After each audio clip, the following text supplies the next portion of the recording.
Curiosidade 54. O maior arrependimento dos criadores foi uma decisão de roteiro que eles admitem publicamente ter sido um erro terrível. E foi isso aqui mesmo, hein? O plano original de Guggenheim era terminar a série na 7ª temporada. Muita gente do elenco ameaçou sair também no início da 8ª temporada. O roteiro completo vazou em fóruns de fãs semanas antes das gravações, forçando a equipe a refazer tudo. A maldição de Smallville. Eu sabia! Vamos ver o que Clark Kent esconde embaixo dos panos.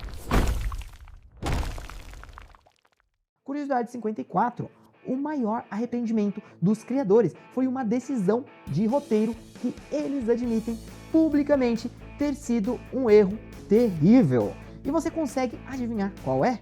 Galera, a forma como trataram Lana Lang, os criadores Alfred Gough e Miles Miller admitiram que mantiveram o triângulo amoroso Clark, Lana, Lex por muito mais tempo do que eles deveriam, perdendo assim a personagem num ciclo de sofrimento que prejudicou tanto ela quanto a série. E falando em decisões dos criadores, curiosidade 53, o fim original da série, lá da 7ª temporada, com a derrota de Lex na Fortaleza da Solidão, a saída dos criadores originais nos deu 3 temporadas extras que nunca deveriam ter existido. Você sabia disso aqui? E foi isso aqui mesmo, hein? O plano original de Guggenheim era terminar a série na 7ª temporada.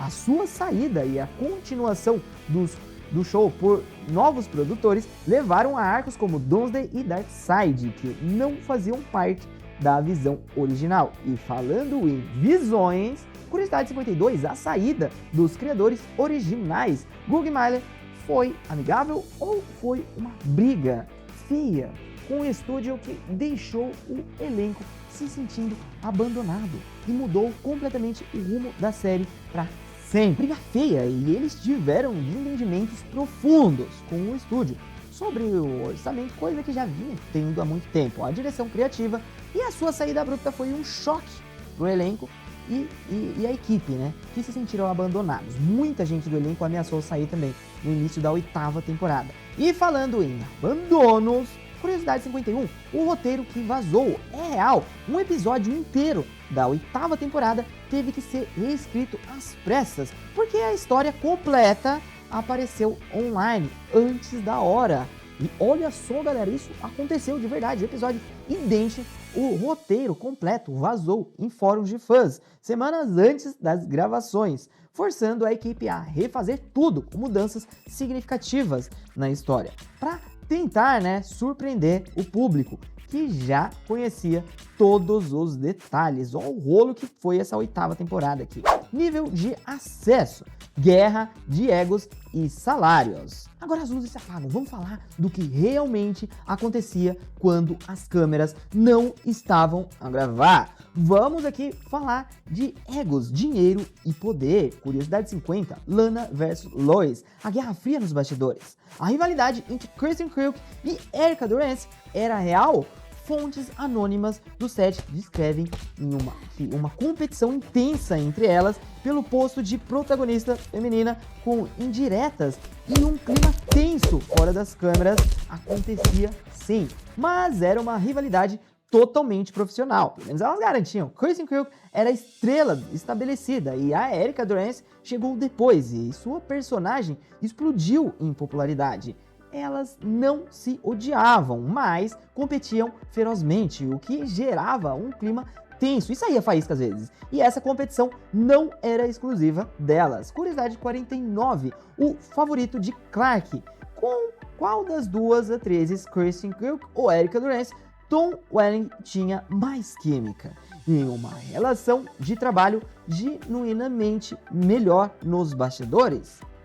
Com Erica Durance, múltiplas fontes do set confirmaram que, embora profissional com ambas, a amizade e a química de Welling com Durance eram muito mais naturais e descontraídas, o que se refletiu nas telas e ajudou a solidificar Chloe como o casal final. E falando em relações, curiosidade 48, Arqueiro Verde vs Superman. A popularidade de Justin Hatley com Oliver Queen era tão grande que gerou aqui uma competiçãozinha amigável ou uma rivalidade real com o Tom Welling sobre quem era o verdadeiro líder da liga no set.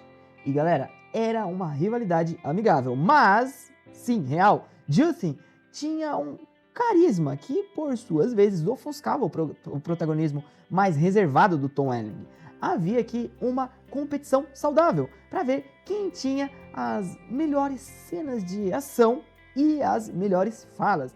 E falando em protagonismo, curiosidade 47, a panelinha original, o elenco das primeiras temporadas era um grupo tão fechado que atores que chegaram depois, como a Erica Durance e o Justin, relataram ter tido dificuldades para se sentirem parte da família de Smallville. E isso aqui aconteceu várias outras vezes, especialmente no início. O quarteto original, Tom, Kirsten, Michael e Allison, era exatamente unido. Erica Durance admitiu em entrevista que sentiu como uma outsider por um bom tempo até finalmente ser aceita pelo grupo. E falando em ser aceita, curiosidade 46, ciúmes de Hollywood. Isso aqui havia ressentimento no elenco quando um dos atores, como Kristen Kruk, conseguia um papel no cinema e os outros continuavam presos em Vancouver por mais um ano de série. E galera, sim, por incrível que pareça, havia uma frustração palpável, especificamente entre os atores que queriam seguir para o cinema. A prisão dourada de estar numa série de sucesso por 10 anos gerou alguns ressentimentos quando um deles conseguia uma folguinha para algum filme. E falando em fugas, curiosidade 45, o retorno de Pete Ross, o melhor amigo de Clark, foi completamente esquecido na reta final. O motivo foi o ator Sam Jones III ter brigado com a produção antes de seus problemas legais irem à tona. E sim, galera, isso aqui aconteceu. A saída de Pete Ross foi por razões criativas, mas o seu esquecimento posterior, esta foi diretamente ligada ao seu comportamento, né? Aos seus problemas legais que tornaram impossível para a produção convidá-lo de volta. E falando em problemas, curiosidade 44, a frustração dos pais quentes, os atores John Schneider e Annette Sully já expressaram publicamente sua frustração por seus papéis terem sido reduzidos significativamente, né? A meras participações especiais nas temporadas finais, e com certeza eu senti muita falta disso aqui.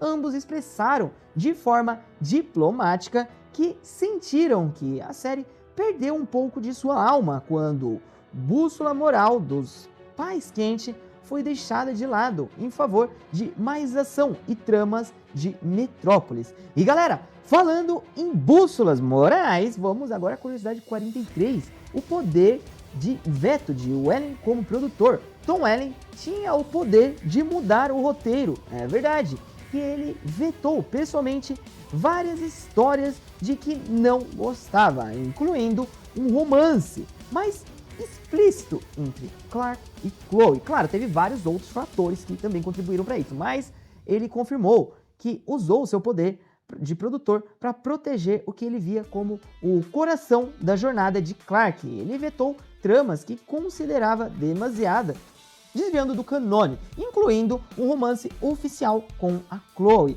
E falando em poder, curiosidade 42, o ódio de Welling pela fama. É verdade que Tom Welling era tão reservado avesso à fama que isso criou para ele uma reputação de difícil e arrogante nos bastidores e em Hollywood principalmente. E sim, galera, a sua aversão à imprensa e à vida de celebridade era notória.